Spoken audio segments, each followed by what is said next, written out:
Hi friends, welcome to my YouTube channel. అందరూ ఎలా ఉన్నారు? నేను చాలా బాగున్నాను. ఈరోజు కరివేపాకు అన్నం ఎలా చేయాలో చూద్దామా? ఎవరైనా నా ఛానల్ని సబ్స్క్రైబ్ చేసుకోకపోతే ప్లీజ్ సబ్స్క్రైబ్ చేసుకోండి.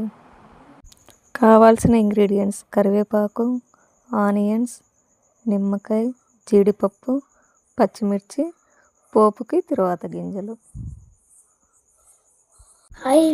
ఆనియన్స్, పచ్చిమిర్చి చిన్న ముక్కలుగా తరిగేసాం అన్నమాట. కరివేపాకుని బాగా కడిగి దాన్ని మిక్సీ జార్లో వేస్తున్నాం. ఎంత నీట్గా క్లీన్ చేసుకుంటే అప్పుడు అందులో ఉన్నదంతా డస్ట్ అంతా బయటకు వెళ్ళిపోతుంది అన్నమాట. ఇప్పుడు మిక్సీకి వేసి మిక్సీ పడుతూ ఉన్నాం. అదంతా మెత్తగా స్మాష్ అయిపోయి గ్రైండ్ అయిపోతే మనం చేసుకోవడానికి చాలా ఈజీగా ఉంటుంది. ఇక్కడ ఇంకా కొంచెం కచ్చాపచ్చగా ఉంది కాబట్టి కొన్ని నీళ్ళు పోస్తూ ఉన్నాం. ఇప్పుడు మళ్ళీ మిక్సీ చేసి మెత్తగా గ్రైండ్ చేస్తూ ఉన్నాం.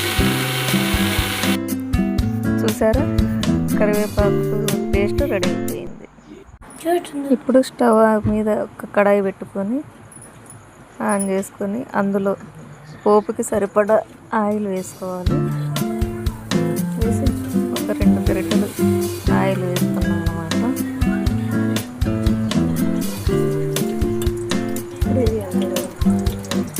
ఇప్పుడు ఆయిల్ కొంచెం వేడైన తర్వాత అందులో కొన్ని పల్లీలు వేయాలి.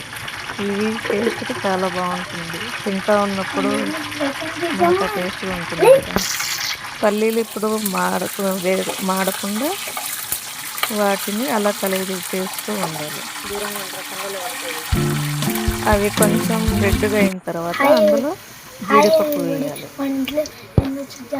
ఇప్పుడు పోపుకి సంబంధించినవి అందులో వేసేసి, ఇవి ముందే ఎందుకు వేయలేదు అంటే మాడిపోతాయనే ఉద్దేశంతో ముందు పల్లీలను వేయించి తర్వాత జీడిపప్పు వేసి పోపు వేసాను. ఇప్పుడు ఆనియన్స్ వేసి వాటిని బాగా వేయించాలన్నమాట. మీరు చిన్న చిన్నగైనా తరగచ్చు, లేదు అంటే కొంచెం పెద్దగైనా చేసుకోవచ్చు. అది మన టేస్ట్ని బట్టి ఉంటుంది. అవి కొంచెం రెడ్ కలర్ లేకి వచ్చేటట్లు మనం చూసుకుంటూ వాటిని కలిపెడుతూ ఉండాలి.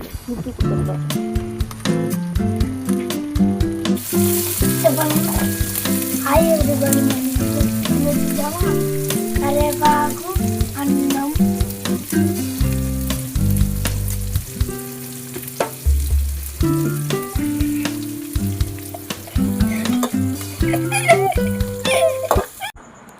ఇలా పోపు అంతా గ్రేవీ ఎర్రగా అయ్యేటట్లు చూడాలి. ఇక్కడ చూసారా, నా అల్లుడు నేను చేస్తాను అత్త అనేసి నిలబడుకొని ఉన్నాడు. ఎలా చేస్తున్నాను అత్త అని అడుగుతున్నాడు. చూడండి, ఆయనే మొత్తం చేస్తాడంట. కరివేపాకు అన్నం నేనే చూస్తూ అంటున్నాడు. ఇప్పుడు అందులోకి పచ్చిమిర్చి వేసి బాగా వేగనివ్వాలన్నమాట. అంతా రెడ్గా వేగేంత వరకు బాగా కలిపెడుతూ ఉండాలి. లేదు అంటే అడుగంటుతుంది కాబట్టి బాగా కలిపెడుతూ ఉంటే బాగుంటుంది. ఇప్పుడు నెక్స్ట్ వచ్చేసి టేస్ట్కి తగ్గట్లు సాల్ట్ వేసుకోవాలి.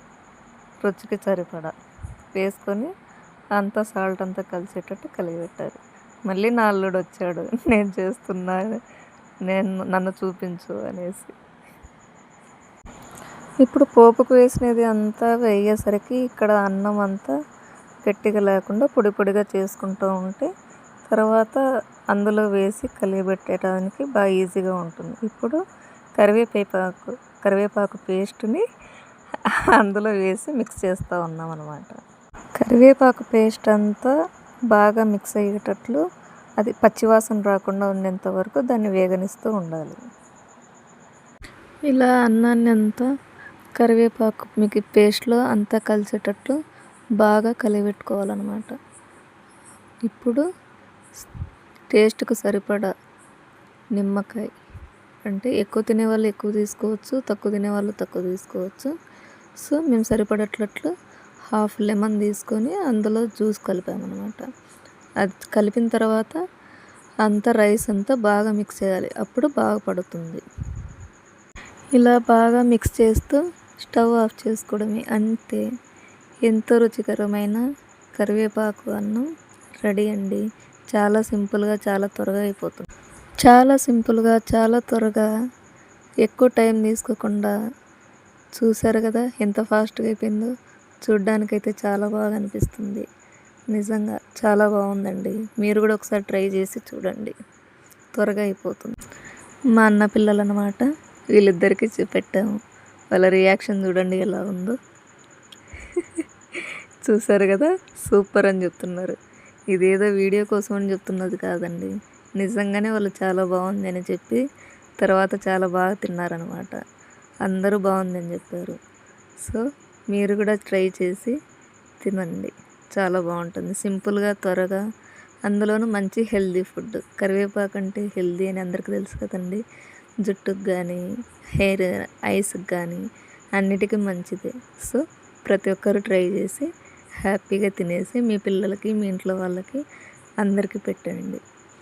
ఈ వీడియో నచ్చితే లైక్ చేయండి, షేర్ చేయండి, కామెంట్ చేయండి, ప్లీజ్ సబ్స్క్రైబ్ చేయండి.